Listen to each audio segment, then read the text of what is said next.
para, para subirlo al programa. Bueno, muy buenas tardes. Buenas tardes a todos. Nuevamente vamos a continuar con el programa de entrenamiento en emergencias médicas, atención prehospitalaria básica, paramédico. Continuamos con lo que es trauma. Hablamos de lesiones del tórax y lesiones abdominales. El día de hoy vamos a hablar de todo lo que comprende o corresponde a lesiones del tórax. Como introducción, tenemos en Estados Unidos, cada año los traumatismos de tórax causan más de 700.000 visitas al departamento de emergencias. Eso significa un promedio de 18.000 muertes. A nivel de Sudamérica, el trauma antes de la pandemia estaba considerada dentro de las primeras 10 causas de muerte. Dentro de lo que es trauma, el shock hipovolémico de tipo hemorrágico, es decir, el sangrado masivo, y las lesiones de traumatismo cráneoencefálico son los que causan mayor número de muertes, ¿no? Las lesiones torácicas pueden involucrar lesiones a nivel del corazón, de los pulmones y de los grandes vasos sanguíneos. Pueden ser el resultado de golpes, de contusiones, de traumatismos penetrantes, de armas de fuego, de arma blanca, o por la desaceleración de energías de cuerpos en movimiento, de energía, ¿no? Es decir, un vehículo que está a gran velocidad y colisiona frontalmente, lateralmente, con otro vehículo, y ahí se produce un intercambio de energía, donde hay un frenado brusco, y lo que puede hacer es que nuestro cuerpo frena, pero los órganos que están internamente siguen migrando, siguen viajando, hasta chocar contra la pared torácica, haciendo que ahí se produzca una especie de freno y se detenga. Ese intercambio de energía pues, puede producir muchas lesiones en nuestro organismo, sobre todo en los órganos que están ahí, que no están muy sujetos, como el corazón o los grandes vasos, ¿no? Que esto puede complicar la situación de salud de la persona. Entonces, cuando hay una lesión de tórax, hay que tratar de inmediato las lesiones que interfieren con la función de la respiración normal, es decir, una lesión que está obstruyendo el paso de aire hacia los pulmones desde la vía respiratoria superior, ¿sí? Ya sea por un traumatismo, una contusión directamente, o por una obstrucción de la vía aérea. La hemorragia interna puede comprimir los pulmones y el corazón. Es decir, un traumatismo de tórax con hemotórax, es decir, sangre entre las pleuras de un pulmón, puede hacer real esa cavidad virtual que da inicio. A inicio sabemos que las pleuras, tanto parietal, la pleura de la pared, como la pleura de la víscera o visceral del mismo pulmón, están llenas con un líquido surfactante que es muy poquito, ¿no? Solamente para que al friccionarse no se rompan, no se soban. Entonces, cuando hay un trauma que ha roto una de las pleuras y empieza a sangrar, ese espacio se empieza a hacer real. Lo que era virtual ahora se hace real. Eso hace que el pulmón colapse, se haga más chiquito y deje de ser funcional, ¿no?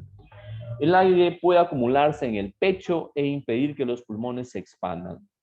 Entre pleura y pleura puede haber aire, puede haber sangre, o puede haber aire y sangre, y eso impide que los pulmones funcionen normalmente o adecuadamente. Entonces, lo que debemos diferenciar, o lo que debemos aprender, es la diferencia entre ventilación y oxigenación. ¿Qué es la ventilación? Cuando el tórax se eleva y baja, se eleva y baja, uno está ventilando, ¿no? Está ventilando. Entra aire, sale aire, entra aire, sale aire, está ventilando. La ventilación es la capacidad del cuerpo para mover aire hacia adentro y hacia afuera del pecho y el tejido pulmonar. Y la oxigenación es el proceso de entregar oxígeno a la sangre mediante difusión desde los alvéolos después de la inhalación en los pulmones. Entonces, el pecho, el tórax, la caja torácica, se extiende desde el extremo inferior del cuello hasta el diafragma. El diafragma, lo que divide el tórax del abdomen, es el principal músculo de la respiración. Cuando uno toma aire, el diafragma estiras para que se abra la caja, ¿no? Y cuando uno exhala, el diafragma se relaja, todo se vuelve a contraer a su estado inicial. Entonces, en la anatomía fisiológica, entonces tenemos, ¿no?, de afuera hacia adentro la piel, los músculos y los huesos de la parrilla torácica, ¿no?, de la caja torácica. Entonces presentan semejanza con los de otras regiones. También tienen características únicas que permiten la ventilación, como el músculo estriado. El diafragma, decíamos que está a este nivel, más o menos un músculo muy grande, ¿sí? Entonces, esto lo que hace es estirarse para que se estiren los pulmones. Al estirarse los pulmones, hacen una presión negativa, lo que hace es que, ¿sí? Que jale, jale, jale, jale el aire para llenarse los pulmones. Eso se llama inhalación, y cuando el diafragma se relaja, regresa a su estado normal, la caja torácica se achica y los pulmones se comprimen y sale el aire.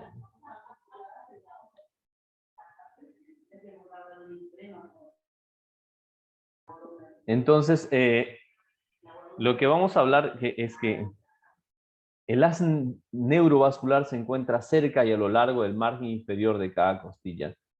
Es decir, por debajo de cada costilla tenemos un paquete vasculonervioso, una vena, una arteria y un nervio. Eso le permite irrigar, con la arteria irriga toda esa zona, con el nervio inerva toda esa zona, y con la vena recoge todo el producto de desecho y de la irrigación de esa costilla, ¿no? Entonces, quiero que recuerden que el paquete vasculonervioso está por debajo, por la parte inferior a cada costilla.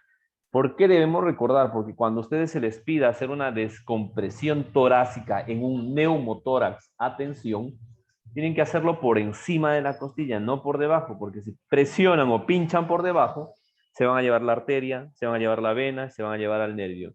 El nervio le va a producir muchísimo dolor, sangrado, le va a producir una hemorragia interna, al igual que la arteria y la vena, ¿no? Entonces la pleura cubre cada uno de los pulmones a la cavidad torácica. Entonces, cada uno de los pulmones, ¿sí? Está recubierto por una capita muy delgadita que es como una bolsa que recubre al pulmón, y eso se llama pleura visceral. Y hay una similar que cubre toda la pared torácica que se llama pleura parietal. Tenemos dos pleuras. Adelante, Luis. Muy buenas tardes, doctor. Un favorcito, ¿será que puede explicar un poco más a profundidad esto de la punción que tiene que ser por encima y no por debajo de los espacios intercostales? No entendí muy bien. Sí, sí, claro. Vamos a seguir hablando, ¿eh? Cuando hablamos de estructura ósea vamos a seguir hablando, vamos a seguir repitiendo. ¿Sí? No hay una imagen como para poder decirte, cuando ya toquemos, vamos a hacer descompresión de un neumotórax, eso lo volvemos a explicar, para que pueda quedar claro. Decíamos que hay unas costillas, ¿sí? Que están a lo largo de todo lo que es el tórax. Cuando uno haga una descompresión torácica, nos va a dar ciertos parámetros, como por ejemplo el segundo espacio intercostal, línea media clavicular, la mitad de la clavícula, por debajo, ¿sí? De la segunda, por encima de la tercera costilla, ¿no? Segundo espacio, por encima de la tercera costilla, siempre por encima, no por debajo de la costilla, porque por debajo de la costilla hay una vena, una arteria y un nervio. Ahora lo volvemos a explicar. Lo mismo se hace entre el quinto y el sexto espacio en la línea axilar anterior. Tenemos dos lugares de descompresión. Entonces vamos, solamente para llevarnos como referencia en anatomía y fisiología, cuando hablemos netamente de un neumotórax, atención, lo vamos a explicar un poco más claro para que quede entendible. La pleura cubre cada uno de los pulmones, a esa pleura le llamamos pleura visceral, ¿no? Está cubriendo los pulmones, y la que tapiza la pared del tórax, ¿sí? La que tapiza, la que como que pinta la pared del tórax, se llama pleura parietal, ¿no? Que está en la pared. Y esa pleura, en ambas pleuras, dentro de ambas pleuras, existe un líquido que se llama líquido surfactante, que es muy pequeñito, que no permite que se peguen y friccionen. Entonces ese líquido es como una especie de lubricación, ¿sí? entre esas pleuras. Aquí vemos los órganos vitales, como el corazón, se encuentran protegidos por las costillas conectadas en la parte posterior a las vértebras, conectadas en el frente al esternón. Tenemos el esternón de afuera hacia adentro, las costillas unidas a través de cartílago, ese blanquito celeste que se ve es cartílago, y a las cuales se unen la parrilla costal, los huesos de las costillas, que van a terminar en la parte posterior, en la columna, ¿sí? En la columna vertebral. Entonces decíamos que dentro de esto están los órganos y los grandes vasos. ¿Qué órganos? Hablamos del pulmón, hablamos del corazón y de los grandes vasos, de las arterias, ¿no? Sobre todo la arteria aorta, la cava superior y la cava inferior. En la parte del mediastino, en la parte media, por fuera está cubierto por el esternón, la parte anterior, y por la parte posterior está cubierto por la columna vertebral. Intermedio, hay un espacio para los grandes vasos, ¿no? La parte de los grandes vasos. Entonces, aquí hablamos de las costillas. Cuando tengamos que hacer, decíamos, una descompresión de tórax, de un neumotórax, atención. Entonces, esos pulmones, pues el pulmón que está afectado colapsará porque se ha roto la pleura, una de las pleuras se ha roto y se ha llenado de aire. Entonces, en el espacio donde debería haber líquido surfactante, ya no hay líquido solamente, sino además de líquido hay aire o hay sangre. Entonces, se infla tanto, ese espacio se infla tanto que al pulmón lo hace que se haga chiquito. Es decir, esto de acá se infla tanto que hace que el pulmón se haga chiquito. Entonces el pulmón se hace así de este tamañito nomás. Y todo esto de aquí es aire, es aire, es aire. Entonces esto hace que el pulmón colapse, ¿no? Colapse y el pulmón ya no es funcional. Esto hace que el mediastino, la parte media del pulmón, se desvíe, ya venga por acá, hacia el otro extremo. Esto todo al presionar en esta dirección, al presionarlo, genera una presión hasta ese pulmón, ¿no? Y eso se llama neumotórax a tensión o a presión, sería lo mismo, ¿no? Un neumotórax a tensión o a presión. Entonces, aquí, este es el pulmón dañado, afectado, y lo que tendríamos que hacer es descomprimir a este pulmón para que no tenga más daño, para que no empuje al otro pulmón. Entonces, vamos a buscar la costilla, ¿dónde está la costilla afectada? Perdón, donde la segunda costilla, es decir, primer espacio, segundo espacio, decíamos segundo espacio, la línea media, esta es la línea media,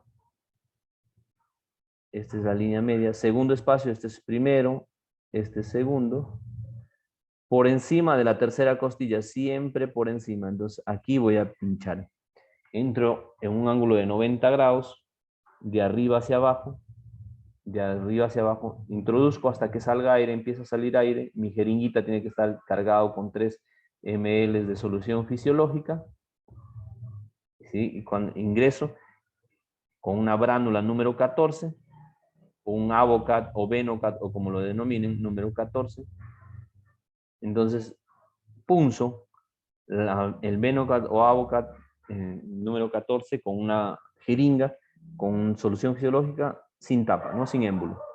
Entonces, si yo ya estoy en la cavidad de aire de aquí del pulmón, de donde estoy descomprimiendo, va a salir burbujeando el aire y vamos a ver cómo se mueve cómo se va a mover cómo se va a mover el aire ahí, las burbujas de aire ahí vamos a ver cómo se van a mover las burbujas de aire ahí en la jeringuita, ¿no? Ahí estamos hablando de una descompresión de un neumotórax a tensión. Entonces, para que no se olviden, por encima de la tercera costilla, porque si lo hacen por debajo, se llevan el paquete vascular nervioso, es decir, vena, arteria y nervio. ¿Ahora sí se entendió?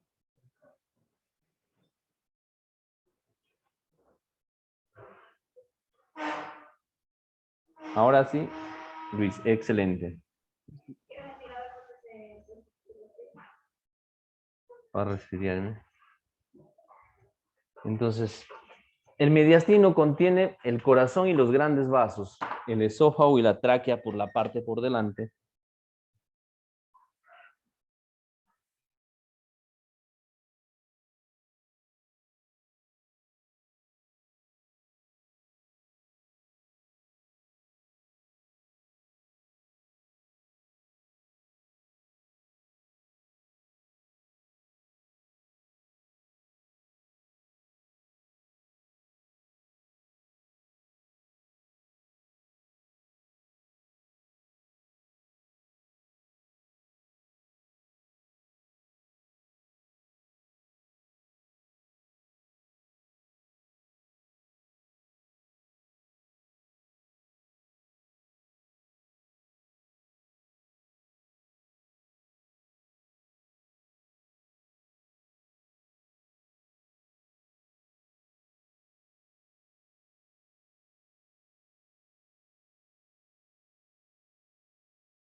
Bueno, entonces de la parte media, el mediastino contiene el corazón, los grandes vasos, el esófago y la tráquea por la parte delantera, ¿no?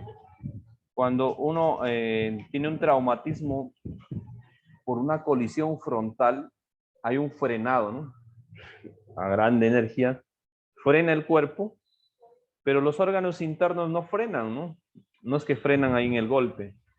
Los órganos internos, como el corazón y los grandes vasos, van a ir también a gran velocidad, van a ir a gran velocidad y van a frenar en la pared del tórax, en la caja torácica. Y eso va a hacer de que se lesionen, ¿no? Por aplastamiento o porque como se fueron disparados, de donde están sujetos se desprenden. Eso se llama disección, ¿no? Disección, diseccionar, se cortan, se cisallan, y bueno, ahí va a tener problemas el paciente porque se ha roto un gran vaso. Como, imaginemos la aorta es una arteria de gran calibre, ¿no? Si se diseccionan, si se rompe la arteria aorta, imagínense qué puede pasar con esa persona. Está rota la aorta, empieza a sangrar muchísimo, se termina muriendo, ¿no? El diafragma es un músculo que separa la cavidad torácica de la cavidad abdominal. Entonces, el diafragma es el principal músculo encargado de la respiración, ¿no?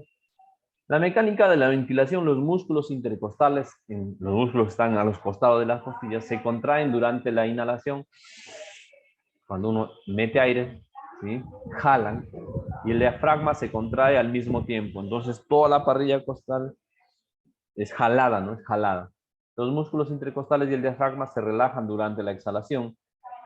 Cuando uno está botando aire, lo que estaban contraídos los músculos, jalados, tensionados, se relajan y se van achicando para botar el aire, ¿no? El cuerpo no debe trabajar para respirar cuando se está normalmente uno en reposo, ¿no? O sea, no tienes que hacer esfuerzo para mantener la mecánica ventilatoria. El proceso de la mecánica ventilatoria tiene que ser natural. Es decir, que yo no me debo dar cuenta de una persona que está haciendo esfuerzo para respirar o está respirando a más de 5 o 6 metros. O sea, tiene que ser algo normal, sin esforzarse, sin uso de ningún músculo accesorio, sin ninguna condición que haga pues que el paciente se esfuerce o que el paciente haga un determinado movimiento o ejercicio para poder ventilar adecuadamente, ¿no? Entonces, lo que nosotros vamos a verificar, por ejemplo, cuando valoramos a un paciente, no solamente es la saturación de oxígeno, ¿no? La saturación de oxígeno, si bien es cierto, también es importante, pero no nos vamos a basar netamente en la saturación de oxígeno, sino nos vamos a basar también en cómo está ventilando para mantener la saturación de oxígeno, ¿no? Entonces, eso es lo que debemos fijarnos.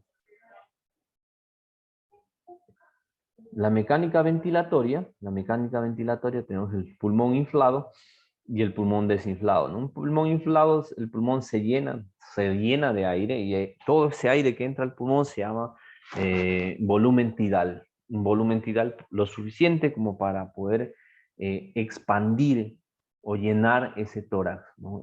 Esa caja torácica con aire en los pulmones. Y un pulmón que cuando está en exhalación se desinfla y quedan los pulmones chiquitos, ¿no? Entonces decíamos que el diafragma es el que reparte tórax de abdomen y es el principal músculo de la respiración. El hígado está en el hipocondrio derecho y en la parte medial todo tenemos las vísceras, intestino, colon, intestino delgado, ¿no? Un paciente con una lesión de médula espinal abajo de C5, ¿dónde queda C5? Cervical número 5, ¿no? De la columna cervical número 5. Aún puede respirar con el diafragma. Los pacientes con lesión en la médula espinal arriba de C3 pueden perder la capacidad de respirar. ¿Eso qué quiere decir? ¿Cómo interpretamos nosotros? Que un paciente que tiene un traumatismo después de la vértebra número 5, ¿sí? En la columna cervical, después por ahí puede mantener la mecánica ventilatoria. Tal vez no pueda mover los brazos ni los pies, de aquí abajo se quede no funcional, pero se mantiene vivo. Y eso es lo que le pasó al actor de Superman, ¿no? La primera película de Superman. Entonces andaba con un robot, con un dispositivo metálico y que él se mantenía parado sujeto al dispositivo, pero no tenía movimiento ni sensibilidad desde el cuello hacia abajo. Solamente funcionaba la parte del sistema nervioso central, la cabeza, pero el resto del cuerpo no le obedecía, ¿no? Entonces, ¿por qué es importante conocer esto? Porque cuando hagan atención de pacientes de trauma con lesión cervical, entonces, y no hacen una restricción del movimiento selectiva, no ponen un dispositivo de restricción del movimiento, por ahí podrían terminar complicando. Y eso se ve más o menos en los accidentes donde intervienen equipos de primera respuesta que no son preparados, ¿no? Que no tienen ni idea de lo que están haciendo, se van, hay una colisión frontal con probable lesión cervical, van, lo único que hacen es subirlo al vehículo y empiezan a correr. Empiezan a correr sin ningún cuidado la parte cervical, y resulta que llegaron al hospital y el paciente tenía lesión cervical y pues bueno, como no supieron en el momento, tenía una alteración del estado de conciencia, no se dieron cuenta, ya se dan cuenta en 2 días, 3 días cuando no recupera movimiento sensible al paciente, ¿no? Entonces es importante que puedan identificar. Si la lesión es por encima de C3, el paciente, pues el compromiso que tiene es mucho mayor, que puede perder la vida. Entonces, la ventilación minuto o el volumen minuto es la cantidad de aire, ¿sí?, movido a través de los pulmones en un minuto. El volumen corriente normal por tasa respiratoria, los pacientes con un volumen corriente disminuido tendrán una tasa respiratoria aumentada.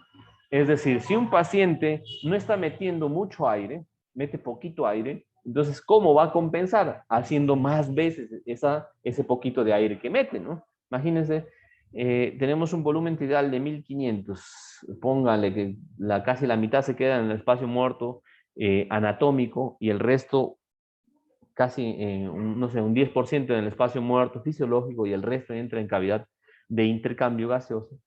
Va a haber, imagínense, de 1000 cc's, solamente ingresan 400, 500 a donde se hace intercambio, el resto se queda en el trayecto, ¿sí?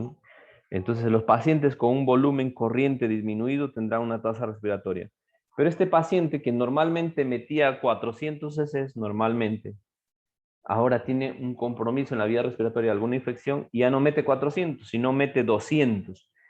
Pero para que se mantenga toda la oxigenación del resto del cuerpo, si está metiendo la mitad de lo que metía antes, entonces tiene que acelerarse la frecuencia respiratoria y respirar casi al doble de lo que lo hacía antes. Y eso se llama mecanismos de compensación. ¿Se entiende?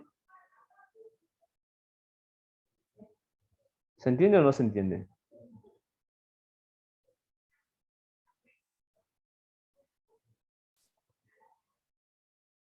No los escucho, no sé si me están escuchando. Sí, doctor. Sí, le estamos escuchando bien. Sí, se entiende, doctor. Excelente.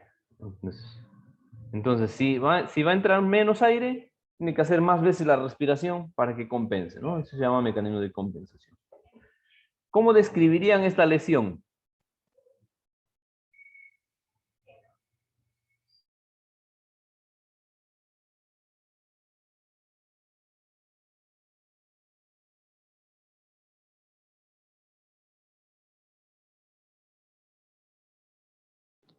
Una escoriación producida por el cinturón de seguridad.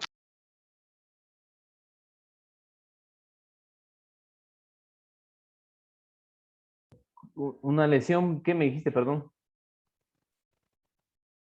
Por el cinturón de seguridad, pero ¿cómo lo describirías? Estás describiendo en tu historia clínica. ¿Cómo describirías?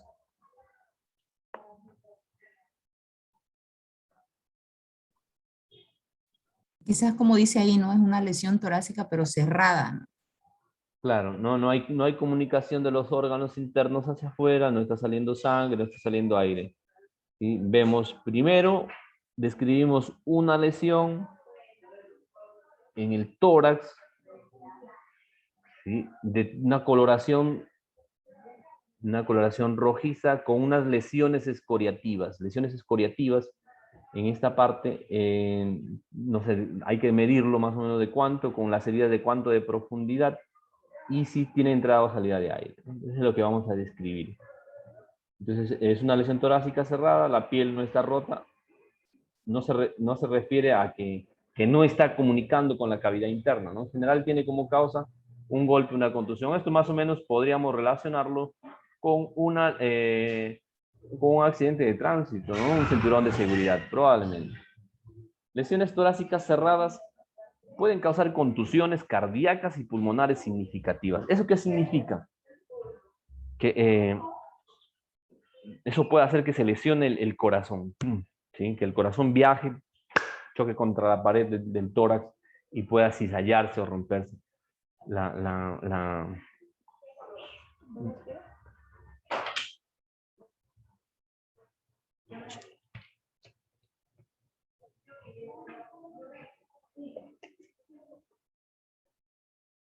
Entonces, si el corazón es dañado, de esta manera es posible que no sea capaz de llenarse de sangre o bombear esta suficiente con fuerza al resto del cuerpo. El corazoncito tiene una cierta capacidad, ¿sí? Una cierta capacidad del corazón.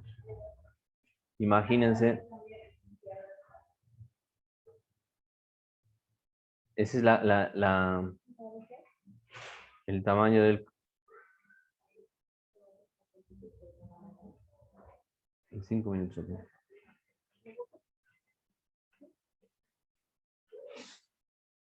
Entonces, aquí también tiene una bolsita que lo cubre, ¿sí? Esta bolsita es la que le dé el espacio suficiente cuando el corazoncito, pues, cuando el corazoncito se contrae, queda un espacio. Cuando el corazoncito se expande, se relaja, llega a chocar, pues aquí, ¿no? Entonces la capacidad para que se pueda expandir el corazón y pueda entrar la suficiente sangre acá, ¿sí? Puede ese movimiento del corazón cuando hacen contracción y en relajación, en sístole y en diástole, ¿sí? Sístole cuando se contrae, diástole cuando se relaja. Entonces ese espacio que hace entre achicarse y agrandarse, hay una bolsita que lo recubre, ¿sí? Que es parecida a lo que sucede en el pulmón, ¿no? Sino que en esta ocasión es aquí en el corazón. Esto le permite, pues, que pueda el corazón expandirse lo suficiente como para el llenado de la sangre, ¿no? Cualquier lesión que tenga, cualquier lesión que ocurra del tejido pulmonar puede dar como resultado la pérdida exponencial del área de la superficie. Las fracturas de las costillas pueden causar mayor daño. Entonces, cuando hay una ruptura de una costilla, puede causar mucho daño, ¿no? Imagínense aquí a este nivel, una ruptura de la costilla ingresa, rompe la pared torácica, ingresa hacia la cavidad pulmonar y puede haber un neumotórax simple, después neumotórax a tensión, ¿sí? Es una lesión torácica abierta, un objeto penetrante en la pared torácica, un cuchillo, una bala. Entonces, aquí yo les voy a pedir que lo analicen la situación y que digan, imagínense que es un paciente de 20 años que ha recibido una agresión física, ¿cómo sería la intervención que ustedes deben realizar? Entonces, les dejo para que hagan el análisis y vamos a hacer la evaluación en unos 2-3 minutos. ¿Listo? Entonces, primero, ¿qué es lo que van a hacer ustedes desde la llegada a la escena? ¿Cómo se van a preparar? ¿Cómo hacen la intervención?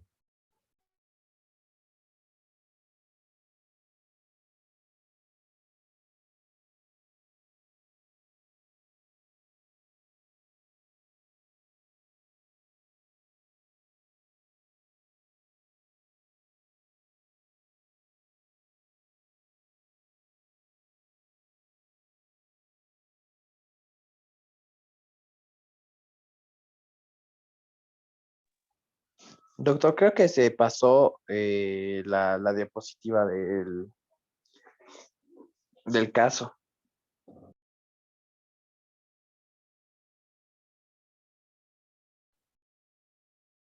No, Matías, ahí está ahí en la diapositiva correcta.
¿Qué opinan? Opinen. Opinemos todos, a ver. ¿Qué opiniones de cada uno? Yo escribí en el chat. Pueden escribir también.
Bueno, entonces, ¿cuál sería la posible intervención?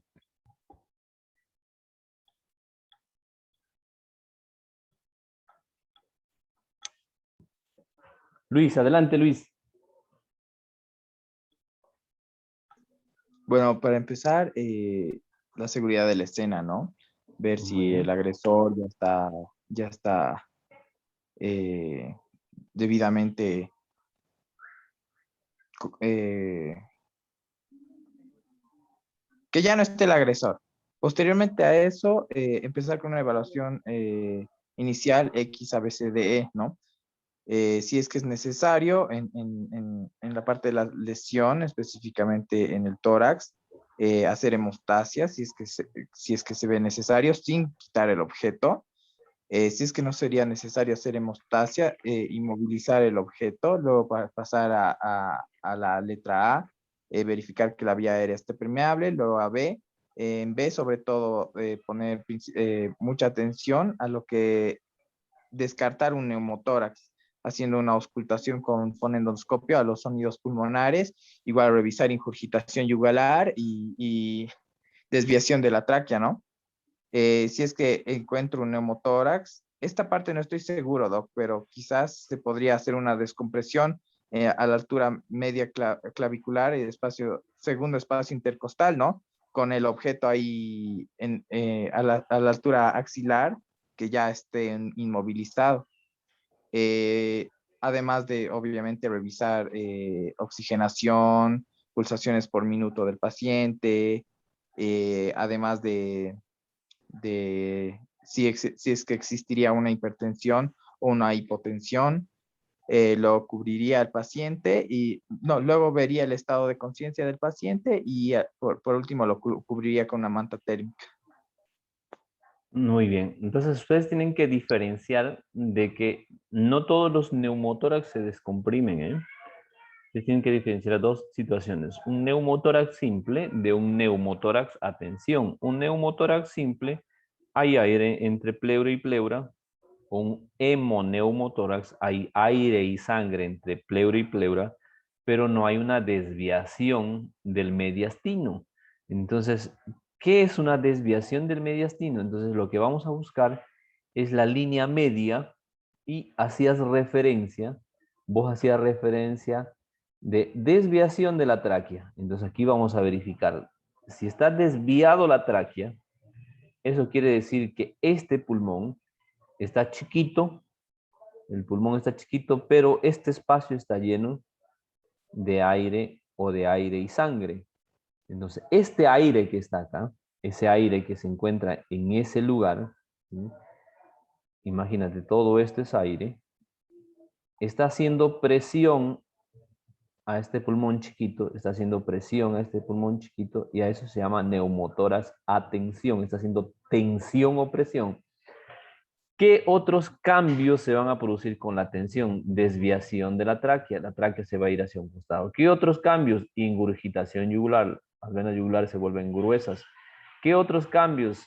Caída de la presión arterial, o sea, va a caer la presión arterial. ¿Qué otros cambios? Si cae la presión arterial, entonces este corazoncito que está acá va a empezar a latir más rápido, ¿no? Aumento de la frecuencia cardíaca. Aumento de la frecuencia cardíaca. Entonces, todos estos cambios se producen cuando hay un neumotórax a tensión. Cuando hay un neumotórax va a haber algunos cambios, pero no va a haber una caída de la presión arterial brusca, no va a haber un aumento de la frecuencia cardíaca brusca, no va a haber una ingurgitación, una desviación de la tráquea. Entonces, neumotórax simple versus neumotórax a tensión. Neumotórax a tensión cuando hay todas esas manifestaciones clínicas y un neumotórax simple, pues simplemente en una parte del pulmón se va a escuchar un neumotórax simple, aire, ¿no? Está totalmente timpánico, ¿sí? Eso tiene que quedarles claro porque no todos los neumotórax se descomprimen, ¿sí? Solamente los que son a tensión, ¿sí? A ver, había otras manos levantadas, creo, por ahí.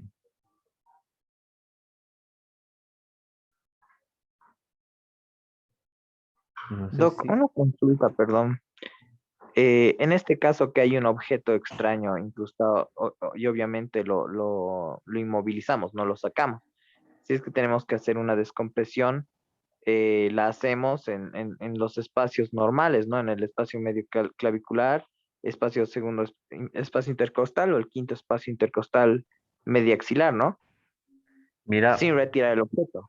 claro, el objeto sirve como inmovilizador, ¿no? Como Ajá. inmovilizador. Pero el objeto que está aquí se supone que está haciendo presión sobre el vaso sanguíneo roto, pero tienen que ver dos situaciones aquí, ¿eh?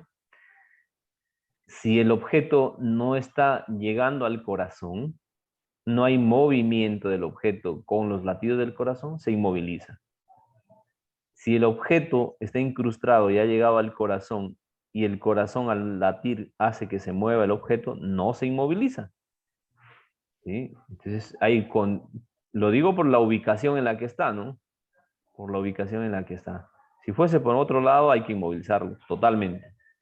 Solamente en circunstancias en que el corazón al latir hace que se mueva el objeto, ahí entonces ese objeto se soporta, es decir, se sujeta por un extremo, pero hacia abajo, que no se cuelgue, que no quede caído, pero no se inmoviliza, porque el corazón cada vez que late lo va a mover, lo va a mover, lo va a mover. Entonces lo que hacemos es disminuir los movimientos que por el peso tal vez pueda caerse a un costado, ¿no? Eso es lo que hacemos para impedir que se agrande la lesión. Las contusiones en el pecho pueden causar fracturas de las costillas y de la pared torácica, magullamiento de los pulmones del corazón, daño a la aorta. Los órganos vitales pueden desprenderse de sus uniones en la cavidad torácica. Imaginen que una costilla se ha roto de más de dos partes. Una costilla, ese es un tórax inestable, o sea, no puede mantenerse rígido ese tórax porque cada vez que respira hace como una olada, ¿no? Como una ola, porque ahí tiene en varias partes rota la costilla. ¿Qué manifestaciones clínicas va a tener? Dolor en el sitio de la contusión, dolor localizado que se agrava o aumenta con la respiración porque está produciendo movimiento. Las manchas equimóticas a nivel de donde se ha producido la lesión, crepitación a la palpación del tórax cuando hay ruptura de la estructura ósea. Si hay una lesión penetrante en el tórax, lo vamos a poder visualizar, ¿no? Y todas las lesiones en el tórax lo que producen es dificultad para respirar. Si hay compromiso de vasos sanguíneos, la contusión ha tenido compromiso de vasos sanguíneos, el paciente pues terminará escupiendo sangre, ¿no? Va a salir sangre que viene de las vías respiratorias. Si hay falla de uno o de ambos lados del tórax, para expandirse normalmente con la inspiración, entonces el paciente va a entrar en una especie de dificultad respiratoria que probablemente no se resuelva con la administración de oxígeno cuando hay compromiso pulmonar, ¿no? Entonces lo más probable es que el paciente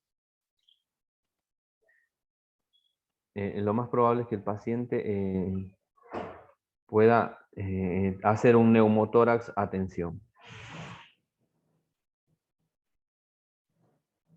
Déjeme un segundito, estoy respondiendo a un pacientito que me han consultado sobre la situación de salud de un paciente.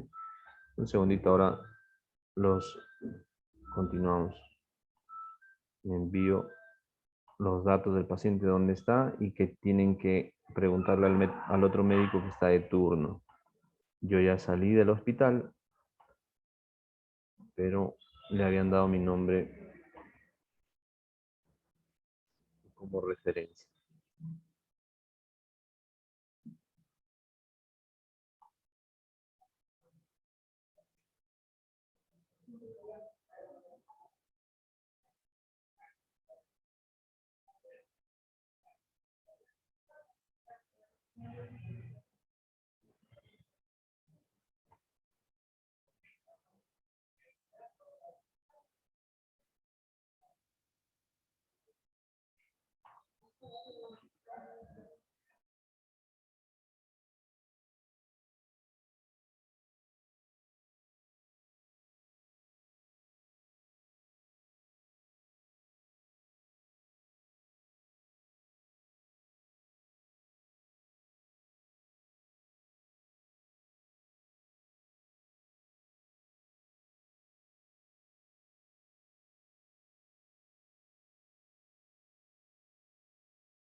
Listo. Entonces, decíamos que lesiones en el tórax, cuando hay compromiso vascular, cuando hay compromiso por la contusión o por el golpe, puede haber hemoptisis, que es el sangrado que viene de la vía respiratoria y que, bueno, vamos a tener que verificar de qué parte viene, porque puede ser netamente de los pulmones o de la vía respiratoria superior.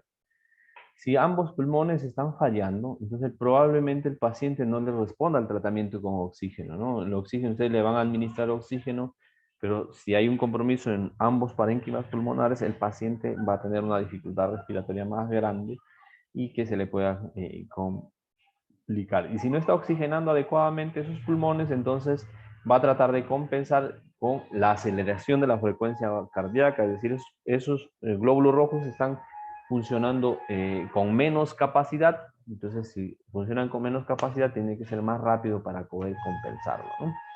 Y lo que va a haber también es un compromiso en la presión arterial, como en un neumotórax, atención, lo que hace es presionar hacia la cavidad contralateral,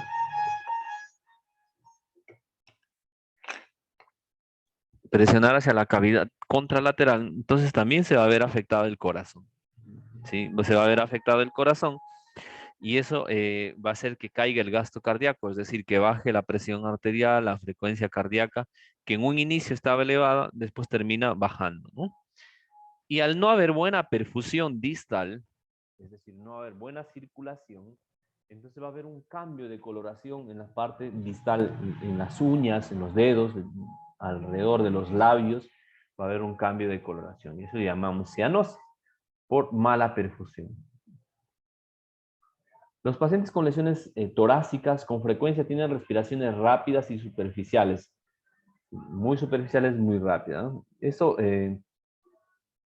porque produce dolor. Cuando inhalan profundamente se produce un dolor por la contusión, ¿no? Por el golpe que han tenido, por el proceso inflamatorio. El paciente podría no mover aire, puede ser tan superficial que a veces ni nos cuenta, nos damos.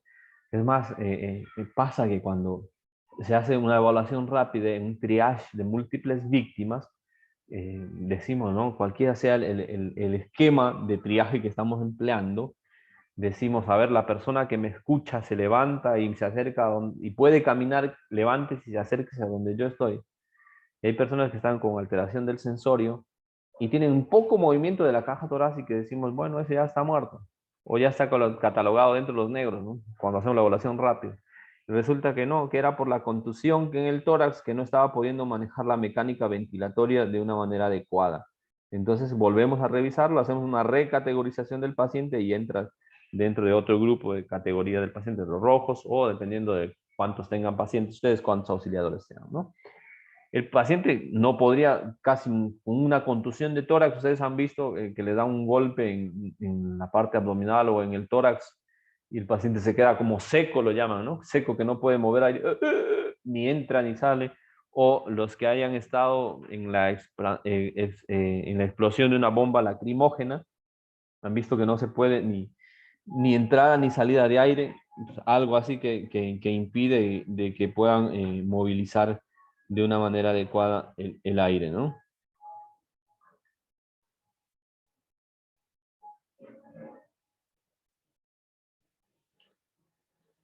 Entonces lo que vamos a hacer es escuchar en varios lugares del pulmón los ruidos pulmonares, ¿no? ¿Por qué en varios lugares? Porque por ahí puede haber alguna partecita del pulmón que no esté funcionando bien, ¿no? Entonces esa partecita eh, que no esté funcionando bien, podría ser que ahí esté la alteración, ¿no? Entonces, ¿cómo puedo hacer cuando yo hago una verificación? Imagínense, vamos a ir a buscar los pulmones como para hacer una auscultación de pulmones. Vamos a ir en una imagen de tórax, aquí. Vamos a ir a buscar, vamos a escuchar pulmones en la parte posterior. Siempre le decimos que se incline o que gire los brazos hacia adelante para que los omóplatos quede libre. Entonces vamos a escuchar entre los omóplatos y la columna, ¿no? En esta parte vamos a escuchar toda esta parte de aquí. Hacemos una especie de J, ¿no? Cuando vamos a escuchar. aquí, después bajamos aquí, después bajamos aquí. Nos vamos a ir buscando puntos donde escucharlo. Entonces vamos a hacer puntos, puntos, donde escucharlo, donde escucharlo, donde escucharlo. Entonces esto nos permite hacer el mayor espacio posible de escuchar a los pulmones. Entonces nos permite escuchar mayor extensión de todas las partes. Algunos recomiendan hacer doble J, pero esto de aquí, la parte de los omóplatos, no les va a dejar escuchar adecuadamente. ¿No? No van a poder escuchar adecuadamente. O les va a limitar, o les va a impedir escuchar adecuadamente. Eso ténganlo en cuenta para que no hagan una auscultación o hagan una auscultación inadecuada, ¿no? Entonces vamos a escuchar todos los pulmones, pero haciendo este recorrido, que es donde van a poder tener más nitidez para escuchar la auscultación pulmonar en este caso, ¿no?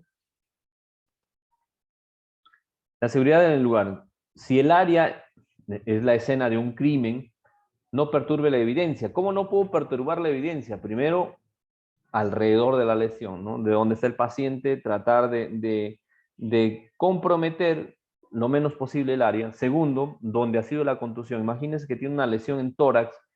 Imagínense que el paciente tiene una lesión en tórax, como veíamos en la imagen, en esta imagen.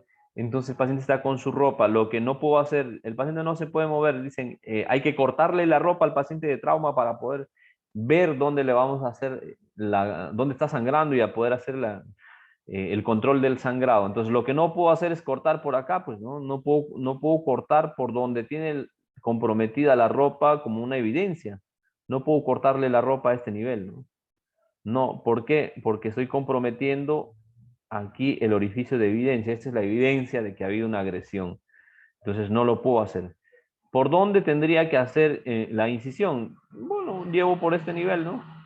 Por la mitad, que no tengo ningún compromiso. Este es el cuello y lo romperé hacia acá. Entonces lo voy a exponer la mitad de la ropa, ¿sí? Si la lesión fuese aquí al nivel anterior, entonces vamos a hacer un corte por acá. Lo mismo, llegamos acá y lo vamos a destapar hacia el otro extremo. Lo que no debemos hacer es comprometer, ¿sí?, la evidencia de un paciente, de un posible crimen. El mecanismo de la lesión. Las lesiones torácicas son comunes en accidentes automovilísticos, caídas, ¿sí?, incidentes industriales y agresiones. Considere la estabilización de la columna vertebral. No todo paciente de trauma se inmoviliza. ¿Por qué no todo paciente de trauma se inmoviliza? Porque ya estamos hablando de criterios de restricción del movimiento. Se ha evidenciado, según Nexus, o según los criterios canadienses, que hay pacientes que en vez de verse beneficiados por la restricción del movimiento, se ven comprometidos. Es decir, imagínate, tengo que trasladar a un paciente 2 horas en una tabla rígida, con los baches, sin proteger la columna, sin proteger la cadera, en dos horas golpeándose sobre cada bache que hace sobre una tabla rígida, va a terminar lesionado, más que si fuese en un colchón de una camilla simple. Entonces, eso se va a valorar riesgo-beneficio de cuándo utilizar, cuando hay algún tipo de compromiso, ¿no? Si no, no necesitamos utilizarlo, ¿sí? Entonces, denme un segundito. Voy a responder la llamada del mío.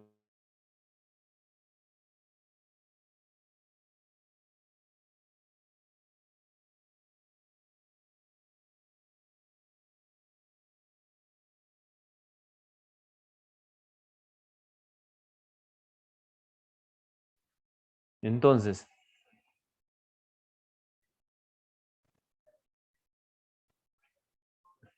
hay que considerar cuándo es beneficioso y cuándo no, ¿no? Hágase una impresión general de qué es lo que está pasando ahí. Se aborda de inmediato lo principal, ¿no? Cual todo paciente hay que controlar las hemorragias masivas. Después del X, el ABCD. Hemorragias masivas que puedan comprometer la vida de la persona. Observe el nivel de conciencia del paciente, realice un examen físico rápido y procedemos a hacer la valoración secundaria. Primero, control de hemorragias, A, B, C, D, E, F. Si es que usted está en las condiciones de hacerlo. Si no, A, B, C, D. Y después la valoración secundaria, ¿no? Es decir, el control de los signos vitales, basarse o hacer una basal de todos los signos vitales de cómo están. En la valoración primaria vamos a verificar el control de la columna cervical y la apertura de la vía aérea, y control de la columna cervical, vía aérea permeable, con entrada y salida de aire. Asegúrese que el paciente tiene una vía aérea despejada y patente. Entonces, ¿cómo me puedo dar cuenta? Cuando me responde, cuando estoy hablando, ¿no? En una escala de Coma de Glasgow que pueda comunicarse, ¿no? Si el paciente me está hablando, está totalmente lúcido, la vía aérea la va a tener permeable patente, ¿no? Si el paciente está inconsciente, ahí es un poco más complicado para poder verificar si tiene la vía aérea permeable, ¿no? Luego hacer algunas maniobras como el ABDI o cualquier otra que usted pueda tener que le pueda facilitar valorar la vía aérea. Considere la necesidad de inmovilización temprana de la columna cervical si es apropiado. ¿A quiénes, según criterio Nexus y canadienses, debemos hacer una inmovilización de la columna cervical? ¿A quiénes?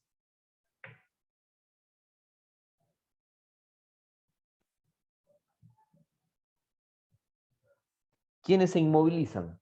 La columna cervical.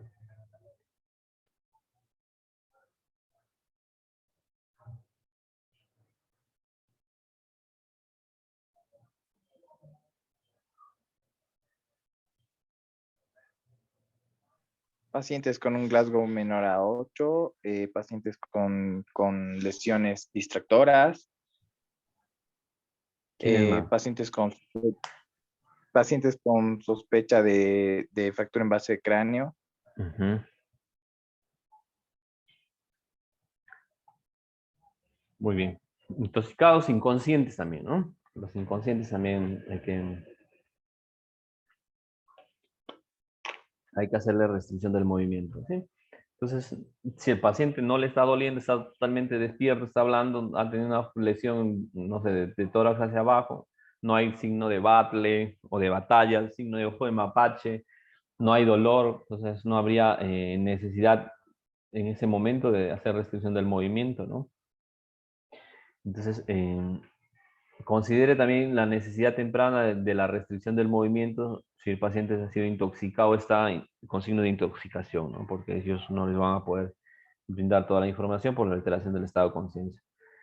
Si la yugular está distendida, grande, gruesa, tortuosa, el paciente puede tener un compromiso cardiovascular. La respiración está presente y es adecuada, hay que preguntarse, ¿no? Hay que preguntarse cuando verificamos el tórax, el tamaño de las yugulares, si están muy grandes, distendidas, si están tortuosas, la presión arterial, esos signos nos van a entender si hay un neumotórax a tensión simple, ¿no? Un neumotórax a tensión a simple vista. Imagínese un paciente que usted está valorando y ¡pum! Se le cae, se inflan las yugulares y le cae la presión arterial. Entonces tengo que ir volando a ir a verificar si es un neumotórax a tensión. La vía aérea y la respiración, busque la expansión equitativa de la pared del tórax. El tórax tiene que levantarse al mismo tiempo, ¿no? Tiene que ser simétrico. Si uno se eleva y el otro no, entonces estamos asimétrico. Algo está pasando ahí. Revise si hay movimiento paradójico. ¿Qué es un movimiento paradójico? Parte de una costilla que está rota en dos o más partes. Una costilla, una parrilla costal, que se ha roto en dos o más partes. Entonces, cada vez que respira, ese va a ser como una oleada, ¿no? Se hunde, se mete y sale, se hunde, se mete y sale. Entonces, cuando expira se hunde y cuando expira sale, al revés. Hay un movimiento como de oleada. Si hay una lesión que está sangrando, aplica un apósito oclusivo en cada lesión penetrante para impedir la salida de sangre, ¿sí? Y vamos a asistir las ventilaciones a presión positiva en el caso de que lo necesite el paciente. ¿Cuándo le doy ventilación a presión positiva a un paciente con traumatismo de tórax? ¿En qué condiciones?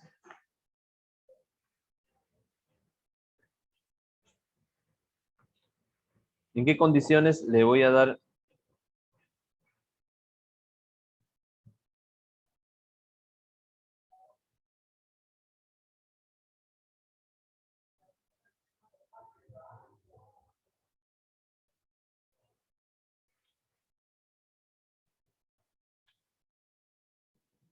Perdón, doctor, no se escuchó en qué condiciones le voy a dar y hasta ahí nomás, no se escuchó más.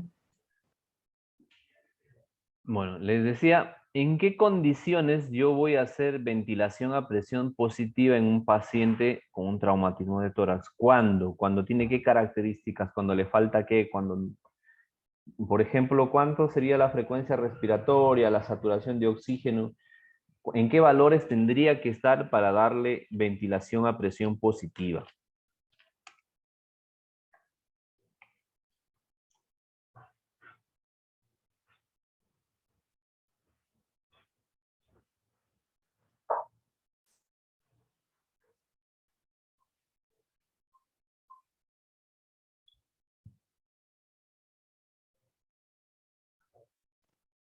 A ver, ¿no? ¿Nadie se anima?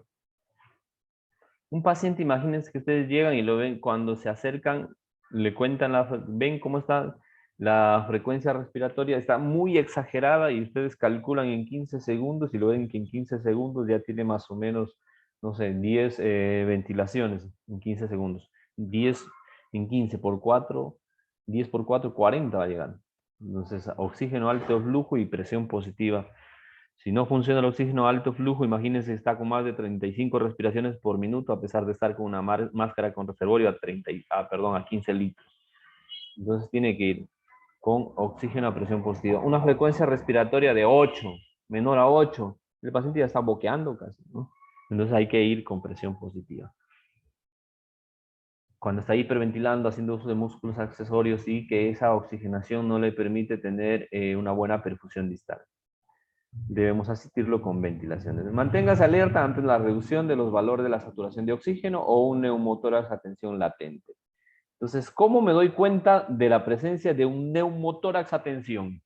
Imagínense que usted está oxigenando a un paciente, oxígeno con una máscara con reservorio, lo ven ventilando a relativamente regulares condiciones. ¿Cómo me doy cuenta que ya hizo un neumotórax a tensión?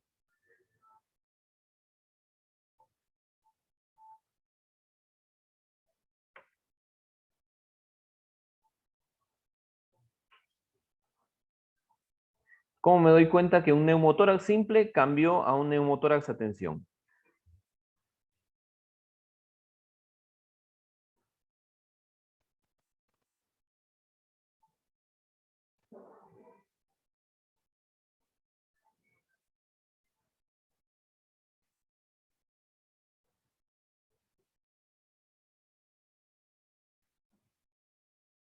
Desplazamiento del mediastino.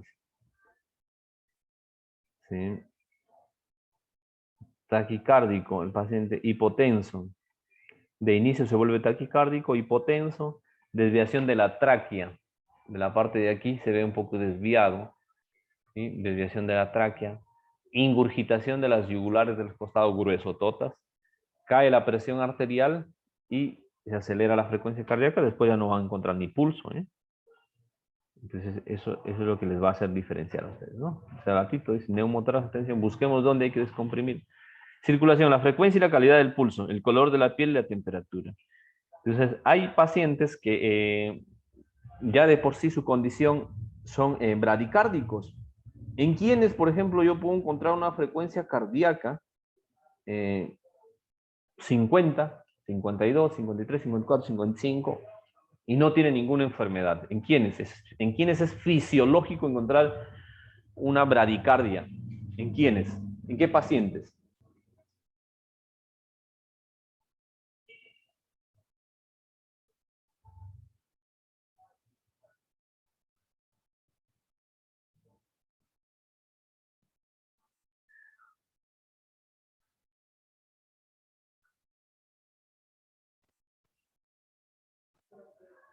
¿En los pacientes con pericarditis? ¿En quién es fisiológico? Es decir, no hay ninguna alteración en que encontremos que la frecuencia cardíaca esté baja. ¿En quiénes? ¿En qué personas? ¿Puede ser en los que viven en altura, doctor? ¿Y en los deportistas? Ellos, los que viven en la altura, tienen una frecuencia cardíaca un poco más elevada, ¿no? Su corazoncito está un poco más elevado. En los ¿En los deportistas, deportistas de alto rendimiento, doctor? exacto, ¿no? En los que hacen deporte de competición o de alto rendimiento, en ellos sí. En ellos sí, su presión arterial es baja, su frecuencia cardíaca es baja, tienen buena saturación de oxígeno, sobre todo en los que hacen natación, ¿no? Que tienen una buena capacidad pulmonar.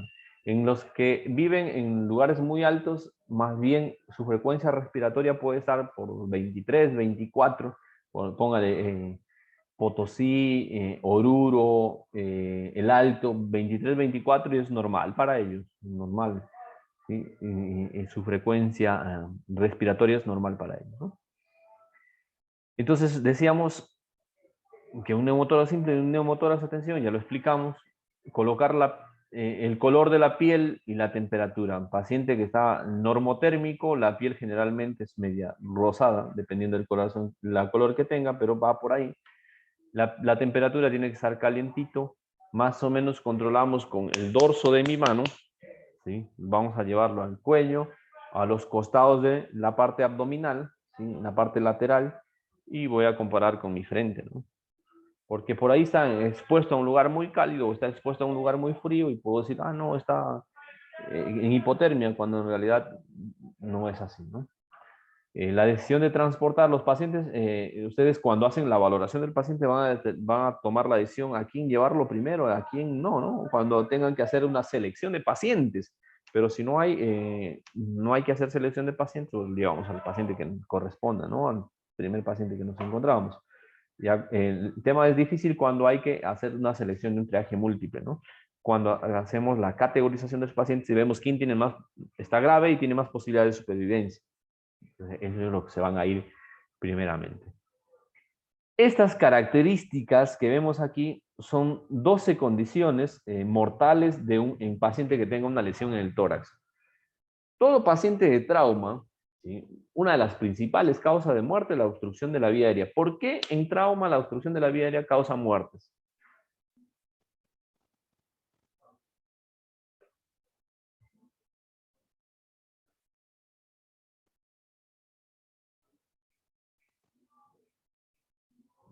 ¿Por qué en los pacientes de trauma la obstrucción de la vía aérea es una de las principales causas de muerte?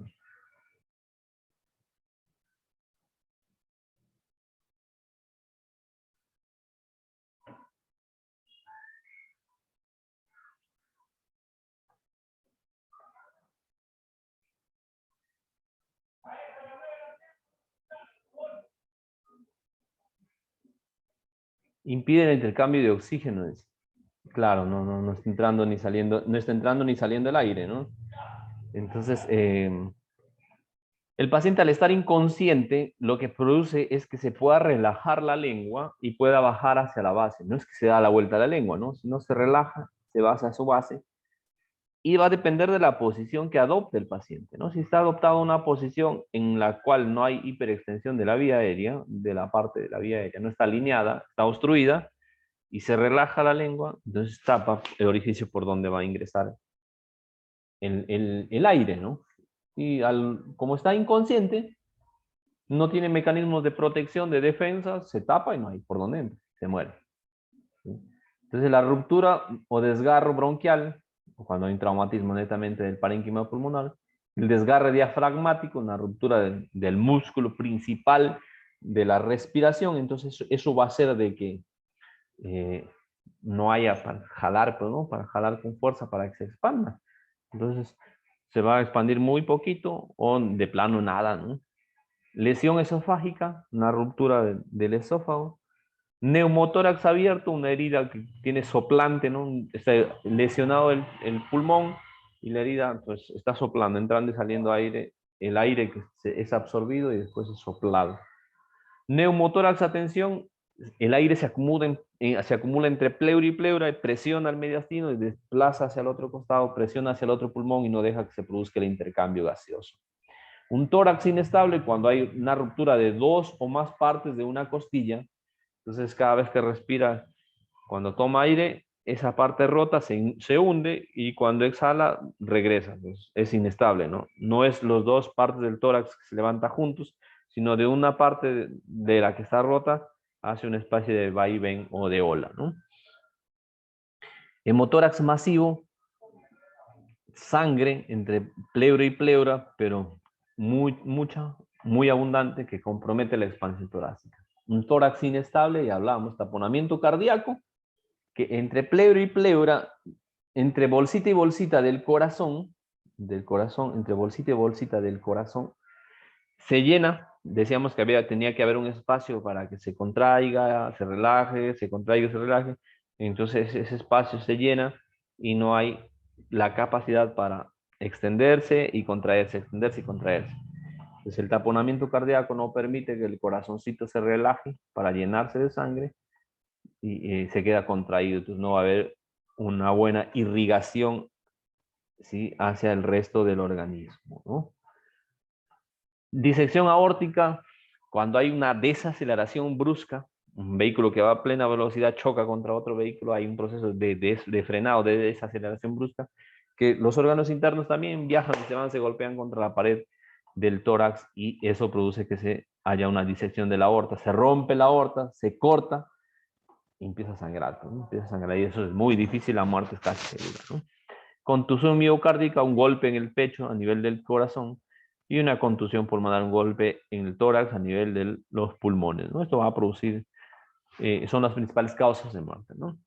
Dentro de la historia clínica debemos investigar la queja principal, investigue más sobre el mecanismo de la lesión, investigamos la cinemática del trauma, cómo ocurrió el incidente, qué pasó, qué posibles lesiones puedo encontrar, las manifestaciones clínicas que tenga el paciente, ¿sí?, y todo lo que se nos presente ahí de información, ¿no? Los que nos han dado el mecanismo de la lesión, vemos cómo están los vehículos o los objetos que han participado de ese tipo de incidente, y además vamos a hablar de todas las manifestaciones clínicas, o vamos a escribir todas las manifestaciones clínicas que nos den los pacientes, ¿no? En el historial sample vamos a hacer un complemento o registrar toda la evaluación, la valoración del paciente, todo lo que nosotros podamos encontrar, ¿no? Enfóquese en el mecanismo de la lesión, que por ahí nos va a dar la información que nos falta. En la descripción del examen físico, ¿qué es lo que vamos a hacer? ¿Sí?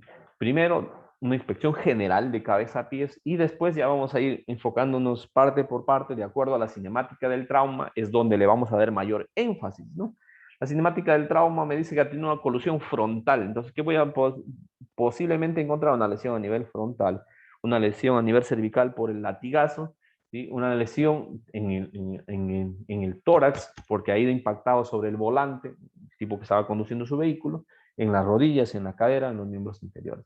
Entonces, ya tengo específicamente dónde probablemente pueda ocurrir la lesión y dónde ir buscando. Eso no significa que voy a dejar de buscar el resto, ¿no?, sino que va a haber ciertas circunstancias o partes del organismo donde se va a tener que hacer más énfasis en la búsqueda de posibles lesiones, ¿no?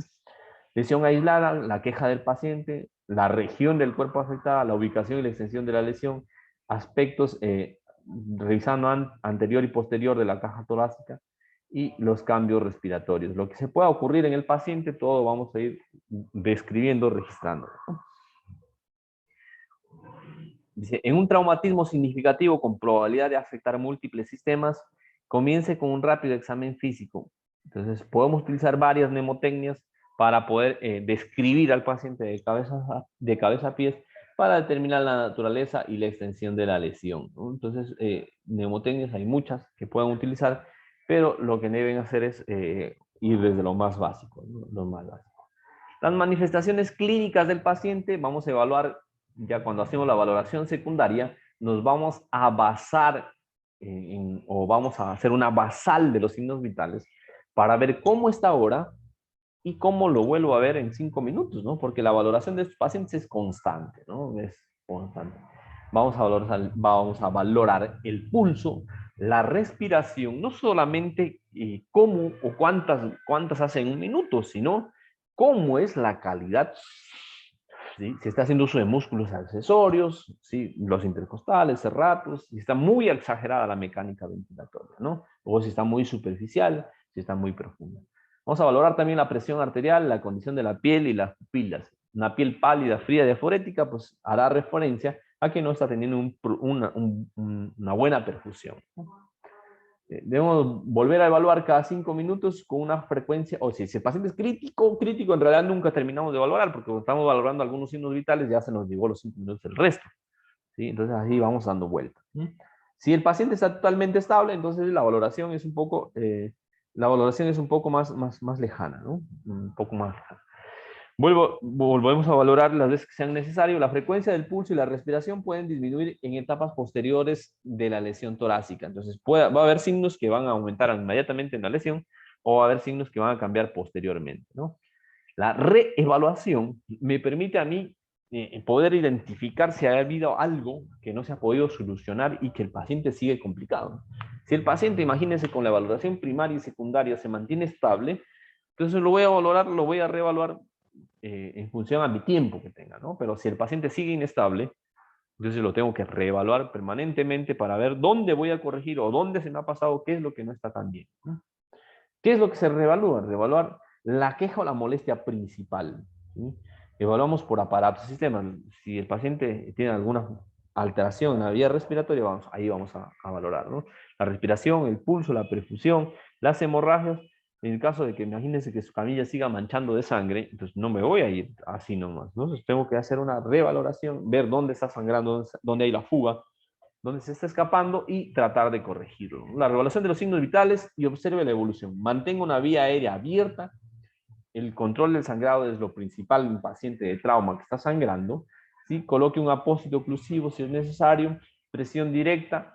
Por último, si está en extremidades o es un sangrado masivo en extremidades, de frente vaya a un torniquete. No hay necesidad de que sea el último recurso, ¿no? Cuando si es un sangrado masivo o múltiples fracturas sangrantes, vaya de frente a un torniquete. Trate agresivamente el shock. ¿Y cómo vamos a tratar agresivamente el shock? No significa que usted tiene que meter en volúmenes a grandes cantidades, ¿no? Nada de eso. Significa que debemos manejar adecuadamente. Hipotensión permisiva en un traumatismo de cráneo de 90 a 100 para la sistólica, de 60 a 70 para la diastólica. En un traumatismo de tórax, como es el caso de ahora, vamos a hablar más o menos entre 90, un promedio 90 para la sistólica y 60, 50, 60 para la diastólica. Entonces, esa presión me va a perfundir el tórax adecuadamente, la parte del cráneo, la cabeza adecuadamente, me va a perfundir, no va a ser tan poquito como para no llegar oxigenación adecuada y no va a ser tan harto como para reactivar sangrados o para hemodiluirlo al paciente. Es una presión adecuada. Además, si no he podido controlarlo con presión directa, vendaje compresivo o torniquete, ese sangrado, pues voy a tratar, o si la hemorragia es interna, voy a hacerle ácido tranexámico, ¿no? Para poder parar el sangrado. Si el paciente está con un neumotórax, inmediatamente debemos dar información al hospital que estamos llevando un paciente con neumotórax y vamos a empezar a trasladarlo, ¿sí?, al paciente en una posición de semi-Fowler, salvo que tenga alguna contraindicación, administramos oxígeno y lo vamos a llevar al paciente, ¿sí?, teniendo los recaudos o los cuidados necesarios. La sangre que pasa a través de la porción colapsada del pulmón no está oxigenada, entonces lo que podríamos hacer al momento de valorar es escuchar, ¿no?, que hay una especie de sonidos adentro donde se produce, donde está la sangre o el pulmón colapsado, de plano ya no escuchamos nada, no se escucha nada. Entonces eso es lo que vamos a valorar. Siempre registren su historia clínica, y den información a su director médico de su empresa de trabajo. Este es un neumotórax, un pulmón colapsado. Esta es la pleura visceral, parietal, la pleura visceral que está pegada a la víscera. Entonces está tan grande, esta parte virtual se hizo real, hay aire y puede ir comprimiendo a este pulmón, que este va a ir hacia el lado contrario. La herida del tórax abierta con frecuencia se conoce como neumotórax abierto o herida torácica succionante. Las dos son similares, el nombre, la patología es la misma. Entonces lo que vamos a hacer aquí es el famoso parche oclusivo o parche de 3 lados, ¿no? Parchamos hasta que el paciente mejora la ventilación, después empieza a comprometerse de nuevo, soltamos. En el caso del parche de 3 lados, cada vez que chupe aire o cada vez que inhale, ¿sí?, entonces el parche de 3 lados lo que va a hacer es que esa válvula se cierre y cada vez que exhale, sale. Cuando chupa aire, el pulmón se eleva, ¿no?, se llena y va escapándose el aire. Una válvula Flutter es una válvula unidireccional que aquí para nosotros es muy difícil conseguirla. con detenimiento al paciente, observe con detenimiento al paciente por si se presenta un neumotórax a tensión. Entonces ya sabemos cómo reconocerlo. Vamos a ir valorando al paciente si produce un neumotórax a tensión y es un tórax abierto, soltamos nada más para que empiece a salir lo que hay aire acumulado entre pleura y pleura. Si no es un espacio abierto y hay un neumotórax a tensión, hay que hacer la descompresión de tórax. Entonces, decía que debemos un neumotórax abierto, se sella rápidamente con un apósito oclusivo. Van a decir, y no encontramos apósito oclusivo porque es difícil encontrar, no hay. Entonces utilizamos el guante quirúrgico que es plastificado, o de la bolsa de gasita que cubre la gasa, ¿no? Que es plástico. Cerramos por 3 lados y ya tenemos una válvula unidireccional.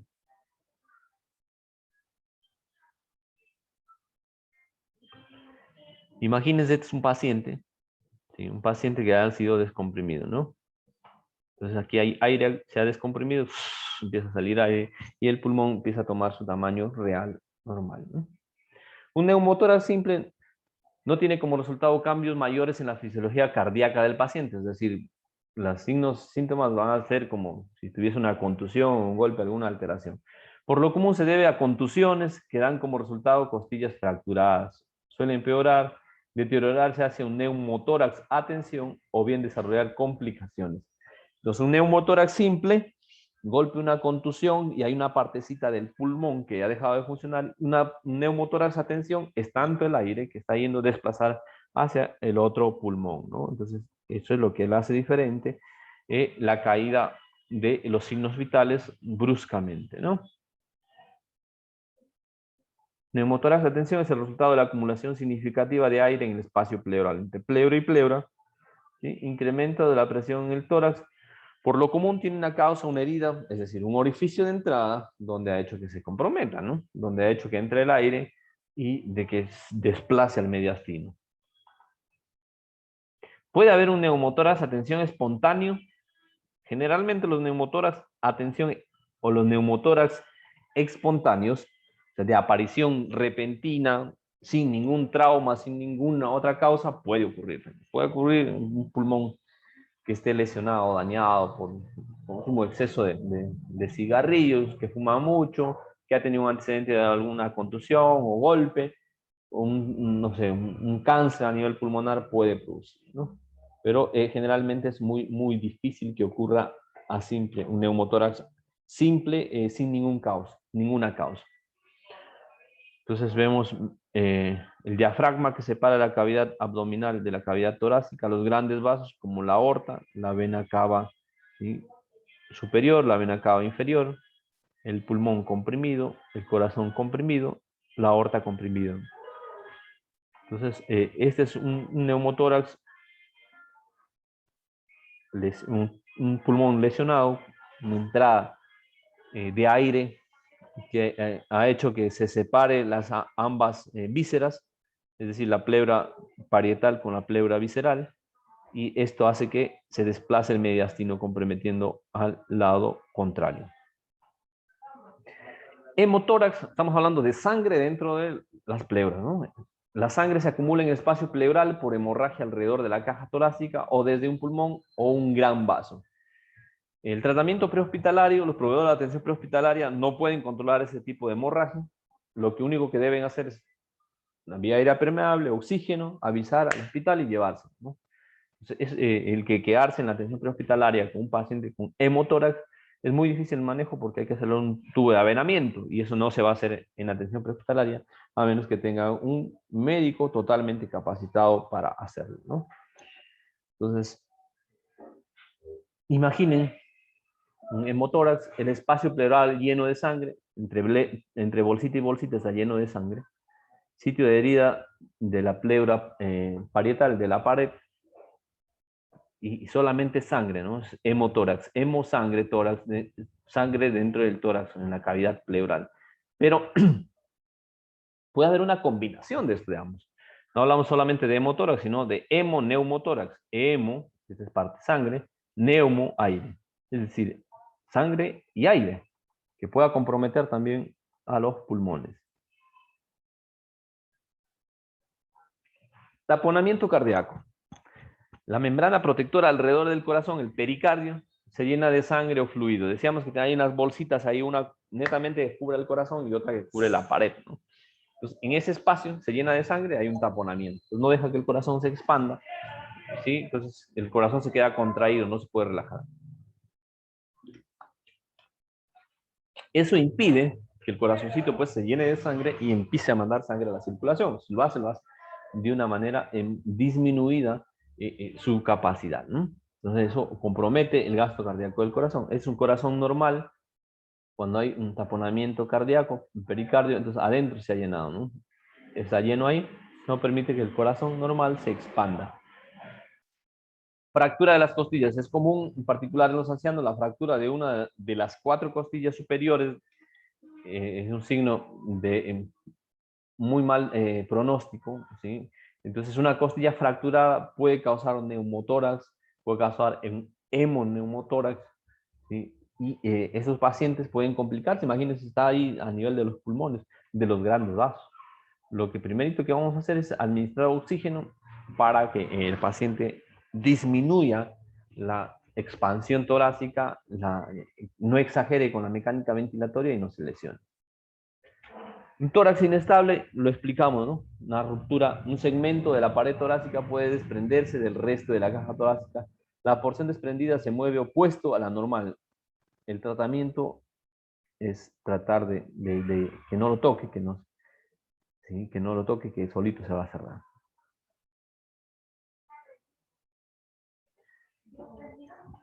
Otras lesiones torácicas, contusión pulmonar, un golpe a nivel del tórax que pueda comprometer los pulmones. Se sospecha en un paciente con un tórax inestable que tenga una contusión pulmonar. Los alvéolos pulmonares se llenan de sangre, lo que conduce a una hipoxia. Sí, entonces el pulmón generalmente lo que tiene que hacer es cargar oxígeno, no saturarse, perdón, los alvéolos cargar oxígeno, no saturarse de sangre entera como tal, ¿no? Proporción de oxígeno complementario y ventilación a presión positiva. Todo paciente que tenga una frecuencia respiratoria de 8 abajo o mayor a 35, debemos ir con oxígeno a presión positiva. Otras fracturas. Fracturas externales de la parrilla costal a nivel pegadas hacia el esternón o netamente del esternón, ¿no? Entonces, las lesiones a nivel de la mitad, a nivel mediastino, en el esternón, imagínense que es muy grueso, muy duro, muy grande. Si hay una compresión, un aplazamiento, pues lo más probable es que haya lesión de la cavidad mediastina, ¿no? Y de los grandes vasos que están a ese nivel. Fractura de las clavículas, posible daño, ¿sí?, al haz neurovascular, porque decíamos que por debajo de cada una de esos huesos existe vena, arteria y nervio, ¿no? Sospecha de fractura de las costillas superiores en las fracturas de clavícula media. Esté alerta ante un desarrollo de un neumotórax. Neumotórax simple, después un neumotórax de tensión. Entonces hay que estar en alerta, ¿no? Otras lesiones torácicas. Asfixia traumática se caracteriza por venas del cuello distendidas, cianosis en el rostro, en el cuello y hemorragia en la esclerótica, ¿sí?, del ojo. Asfixia traumática. Alguien le aplasta el cuello, entonces todo se congestiona a nivel superior, ¿no?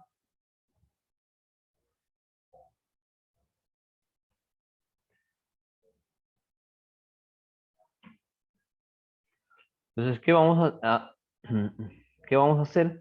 Es proporcione ventilación con oxígeno a presión positiva y vamos a que el paciente maneje una vía aérea permeable. Vamos a tratar de ventilar o oxigenar de una manera adecuada. Contusión al miocardio.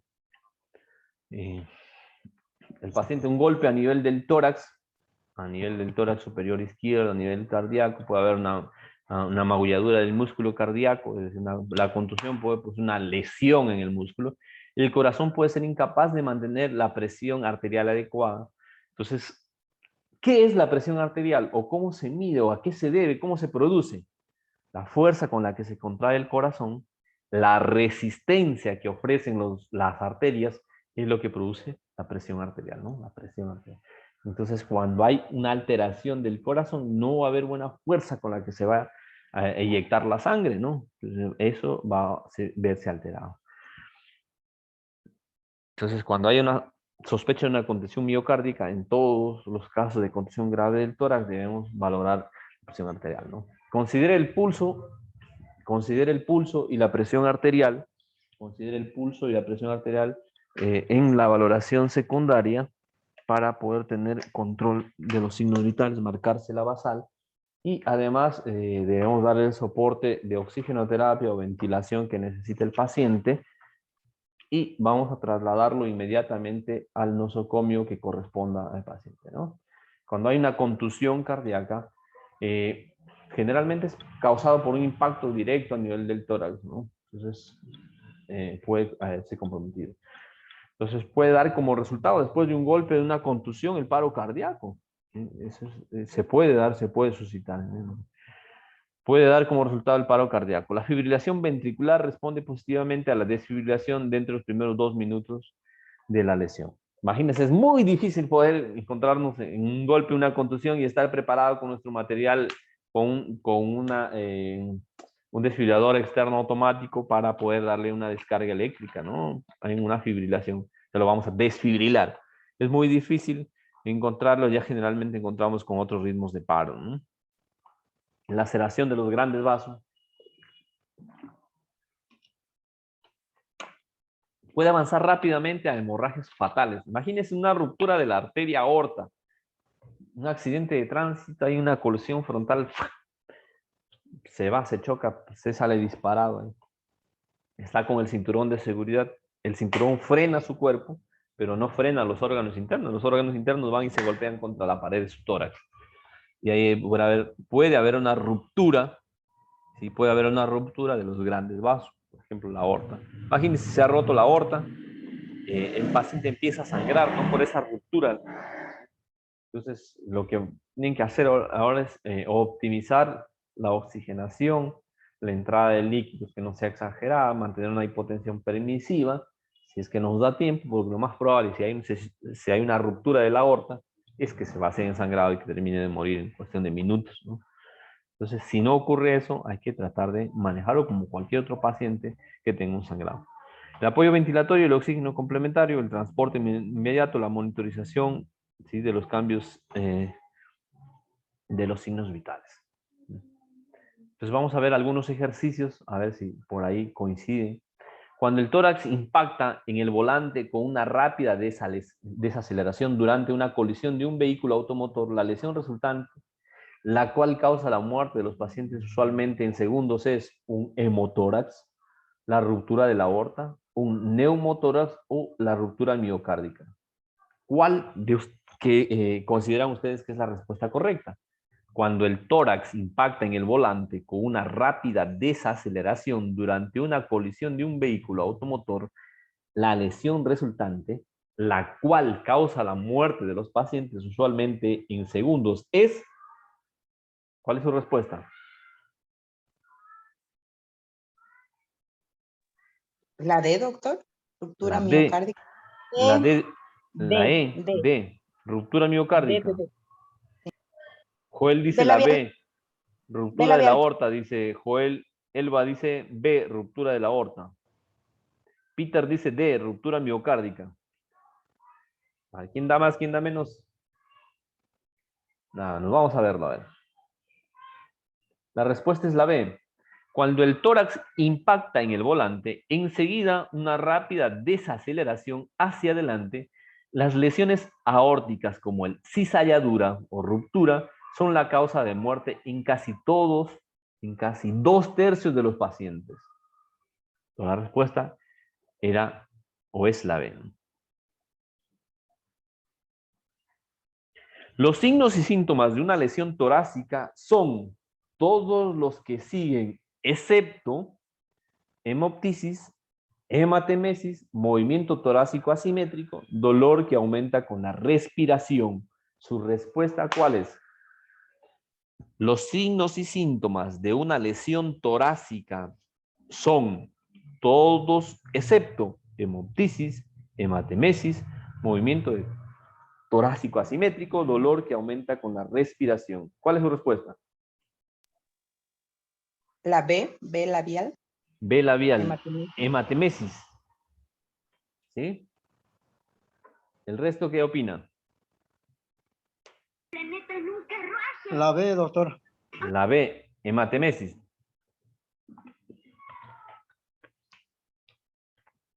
A ver. Vayamos a ver la respuesta. La respuesta B. Los signos y síntomas de una lesión torácica son contusión en el tórax, inestabilidad de la pared torácica, dolor que aumenta con la respiración, movimientos asimétricos. Si está presente un neumotórax y hemoptisis al toser, ¿no? Con sangre, y si hay hemorragia intrapulmonar.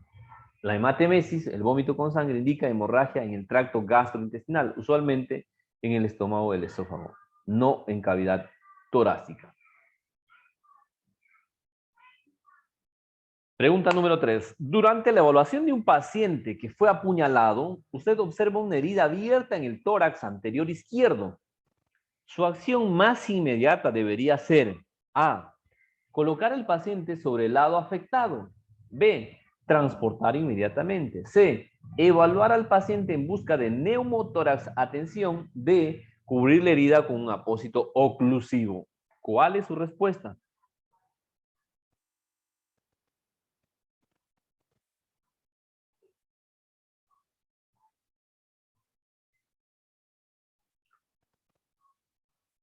Joel Calle dice la D. Manuel Espino dice la C. Fabio Rodrigo dice la D. Carlos dice la C. La D, doctor. La D. A ver, la D. Richard dice la D. Veamos. La respuesta a la D. Si encuentra una herida abierta en el tórax, debe cubrirla con un apósito oclusivo. ¿Sí? Esto evitará que el aire se mueva hacia adentro y hacia afuera de la herida. Después de aplicar el apósito, debe vigilar al paciente por si se presenta el signo de desarrollo de un neumotórax. Atención. 4. Al atender a un paciente con signo de neumotórax, su preocupación más inmediata debería ser A. Hipovolemia. B. Hemorragia intratorácica. C. La ventilación inadecuada. D. La lesión miocárdica asociada.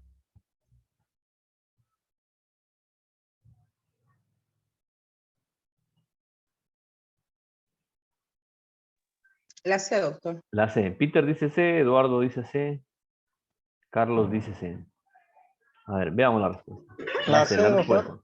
Un neumotórax ocurre cuando el aire entra en el espacio pleural y el pulmón y el pulmón colapsa de manera progresiva, ¿no? Esto afecta la habilidad del pulmón de mover el aire, ¿sí? El aire hacia adentro y hacia afuera, es decir, de poder producir el intercambio adecuado.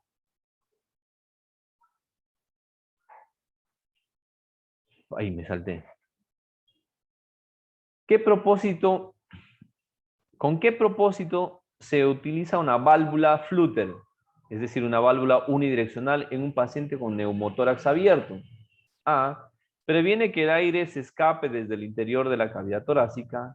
B. Permite liberar el aire atrapado en el espacio pleural. C. Solamente evita que el aire entre en una herida torácica abierta. D. Permite que el aire se mueva con libertad hacia adentro y hacia afuera de la cavidad torácica. Recuerden que el propósito de una válvula unidireccional, es decir, en una dirección, ¿cuál será?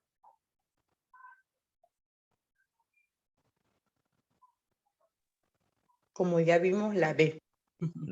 Ya vieron, ¿no? La B.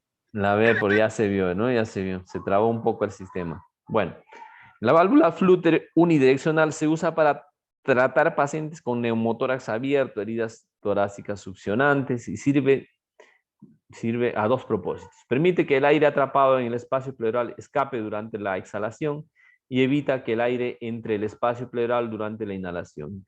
Entonces la respuesta sería aquí la respuesta B, pero también tiene un complemento, ¿no? Porque recuerden, libera el aire atrapado, pero no deja que siga ingresando, ¿no?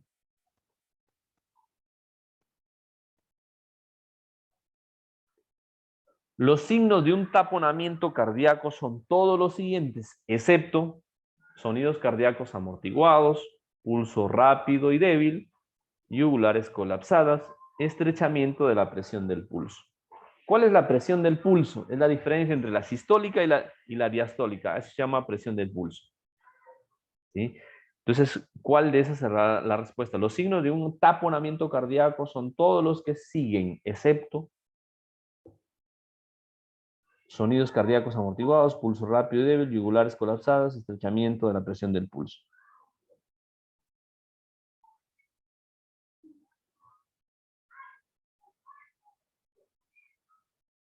¿Respuestas?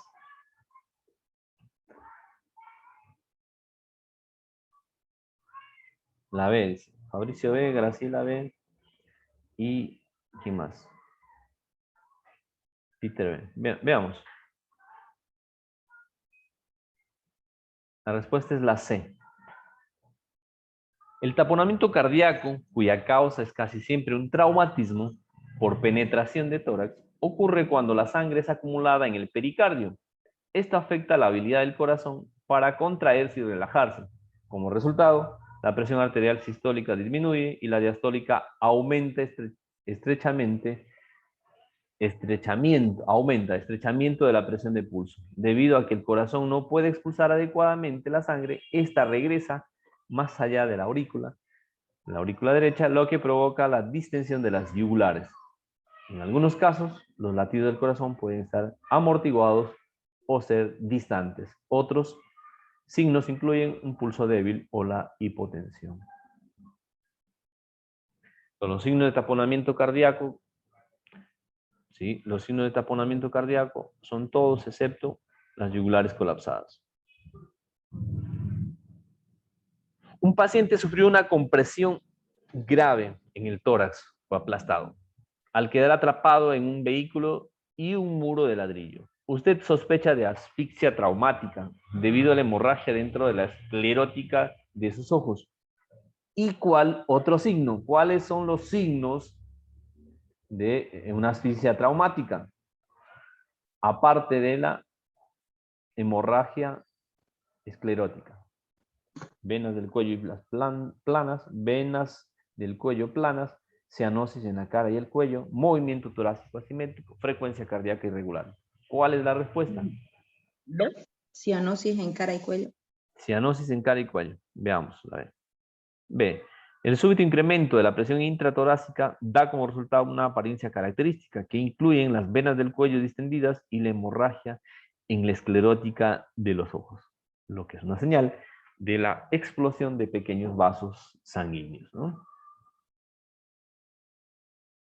Un jugador de béisbol de 14 años de edad fue golpeado en el tórax con una bola recta. Está en paro cardíaco. De las siguientes opciones, ¿cuál es la explicación más probable? Contusión miocárdica, asfixia traumática, conmoción cardíaca o hemotórax. ¿Cuál es su respuesta?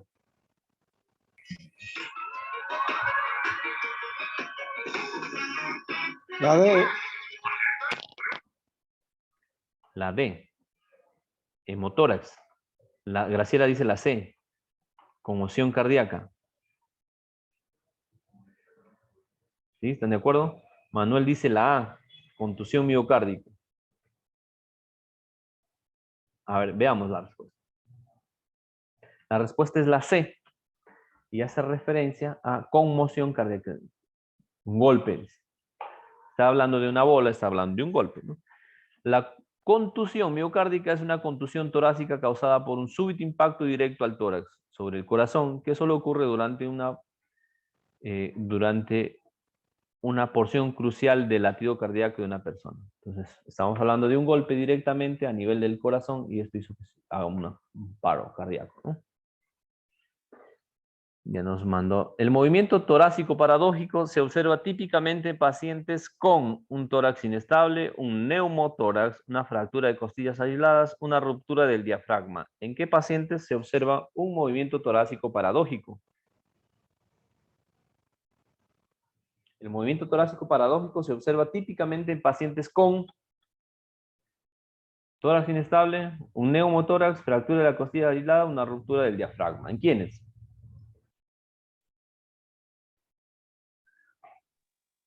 C, doctor. Peter dice en la A, Eduardo dice en la A, y por acá dijeron en la C. Veamos, si no lograron verlo. La respuesta es la A. El movimiento paradójico torácico ocurre cuando un área de la pared torácica sobresale durante la exhalación y colapsa durante la inhalación.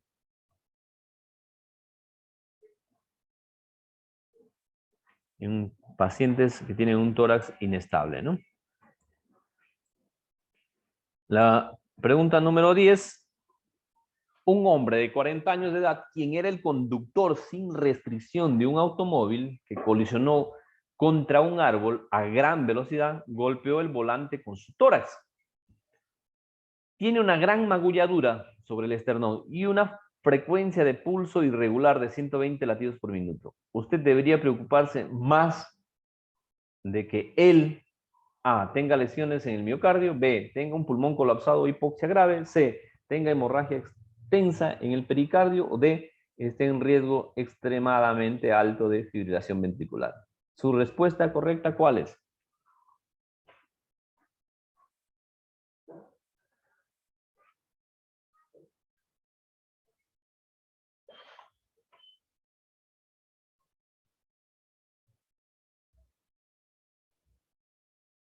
¿Cuál es la respuesta?